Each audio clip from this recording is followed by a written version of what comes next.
નમસ્કાર મિત્રો, અત્યારે અરબ સાગરના દરિયામાં ફરી એકવાર મોટી હલચલ જોવા મળી રહી છે, જેના કારણે અરબ સાગરના દરિયાની અંદર પવનની ગતિવિધિ અત્યંત મજબૂત અને તીવ્ર બનીને આગળ વધતી અત્યારે ગુજરાતના દરિયાકાંઠાના વિસ્તારોમાં ભારે જોર જોવા મળી રહ્યું છે, જેમના કારણે ફરી એકવાર અરબ સાગરની અંદર એક નવી સિસ્ટમ સક્રિય થાય તેવું પણ અનુમાન મૂકવામાં આવ્યું છે. બંગાળની ખાડીના વિસ્તારની અંદર પણ હવાનું દબાણ મજબૂત બનીને તેના આજુબાજુના વિસ્તારમાં ભારે જોર દર્શાવતું જોવા મળી રહ્યું છે. આમ ફરી એકવાર બે નવી સિસ્ટમ એક અરબ સાગરમાં અને એક બંગાળની ખાડીમાં સક્રિય થતી જોવા મળી છે તેવું પણ અનુમાન દર્શાવવામાં આવી ગયું છે.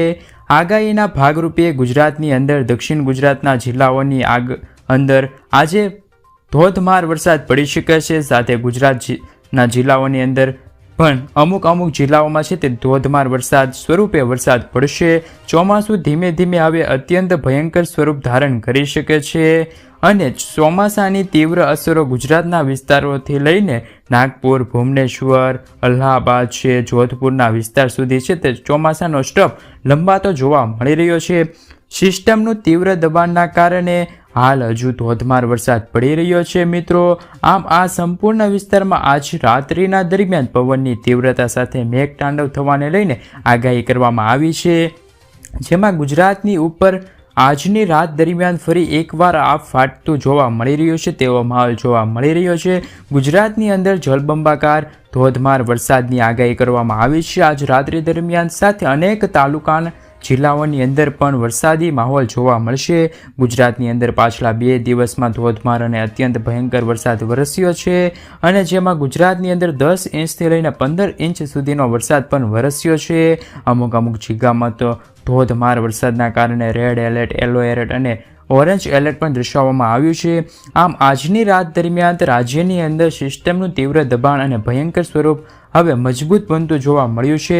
અરબ સાગરમાંથી આવતા પવનો ગુજરાતના દરિયાકાંઠાના વિસ્તારની અંદર ટકરાવા જઈ રહ્યા છે, સાથે જોર ખૂબ જ પ્રમાણમાં જોવા મળી રહ્યું છે. આમ આજની રાત દરમિયાન અરબ સાગરમાંથી આવી રહેલા પવનો 75 કિલોમીટરની ઝડપથી લઈને 80 કિલોમીટરની ઝડપે પવનો ફૂંકાતા જોવા મળ્યા છે મિત્રો. તમે જે રીતે જોઈ શકો છો તે રીતે પવનની ગતિવિધિના કારણે મજબૂત સિસ્ટમ બની છે.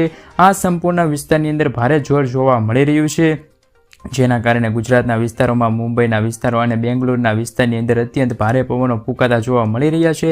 ગુજરાતની અંદર પવનની ગતિવિધિ અત્યારે 40 કિલોમીટરથી લઈને 45 કિલોમીટરની ઝડપે પવનો ફૂંકાતા જોવા મળી રહ્યા છે.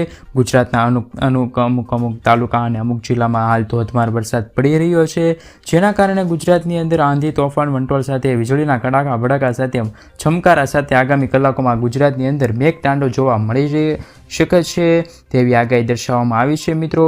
આજ રાત્રિ દરમિયાન કયા વિસ્તારની અંદર ભારે વરસાદની આગાહી કરવામાં આવી છે મિત્રો.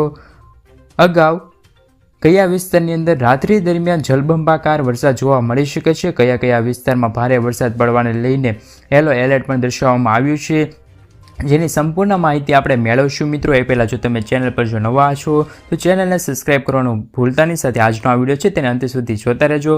ગુજરાતની અંદર જોધપુરના વિસ્તારની અંદર છે તે નાગપુરના, અલ્હાબાદના વિસ્તાર, ભુવનેશ્વરના વિસ્તારની અંદર નવી સિસ્ટમ સક્રિય થતી જોવા મળી છે.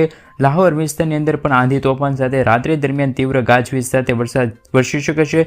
બેંગ્લોરના વિસ્તારની અંદર સાથે મુંબઈના દરિયાકાંઠાના વિસ્તારની અંદર પણ આ ફાટતું હોય તેવું માહોલ જોવા મળી રહ્યો છે મિત્રો. ગુજરાતના અનેક વિસ્તારમાં આજ રાત્રિ દરમિયાન ધોધમાર અંધકાર સાથે મેઘરાજા ફરી એકવાર વીજળીના ચમકારા સાથે એન્ટ્રી કરતા જોવા મળી શક્યા છે. ચમકારા સાથે આજ મધ્ય ગુજરાતમાં તમામ જિલ્લાઓની અંદર પણ હાલ વરસાદી માહોલ જોવા મળ્યો છે મિત્રો. એક અરબ સાગરમાંથી આવી રહેલી સિસ્ટમ જે ગુજરાત પર અસર કરશે અને એક જે બંગાળની ખાડીમાંથી આવી રહેલી સિસ્ટમ જે પશ્ચિમ બંગાળના જે લાગુ વિસ્તાર છે, ભુવનેશ્વર લાગુ વિસ્તાર છે, કર્ણાટક લાગુ વિસ્તારના જે લાગુ વિસ્તારના છે દરિયાકાંઠાના, ત્યાં પણ ધોધમાર વરસાદ વરસી શકે છે મિત્રો. અને ગુજરાતના સૌરાષ્ટ્ર કાંઠાના વિસ્તારો છે તે મોડી રાત્રે દરમિયાન વરસાદ પડે છે અને વહેલી સવારથી જ વરસાદ શરૂ થઈ જાય છે. બપોર સુધી વરસાદ રહે છે. જેમ સમય પ્રસાર થતો જાય તેમની દિશામાં પલટો આવશે અને રાત્રિ દરમિયાન છે તે ખૂબ જ ધોધમાર વરસાદ સ્વરૂપે ગુજરાત પર વરસાદ પડી શકે છે મિત્રો.